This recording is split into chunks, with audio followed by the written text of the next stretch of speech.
చేసిన పాపాన్ని ఒప్పుకోవే. నన్ను కొట్టింది, ఆస్తులుంచింది, నన్ను భయపెట్టినది, అవమానించింది తప్పని ఒప్పుకో.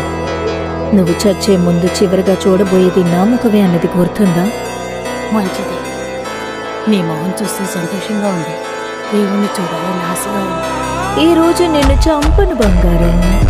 నువ్వు చచ్చే రోజు దగ్గరలో ఉంది. సర్ గ్రెగోర్, ఆయనే సర్ గ్రెగోర్. నీ దేవుళ్ళందరూ నిన్ను వదిలేశారు. ఇక ఈయనే నీ దేవుడు.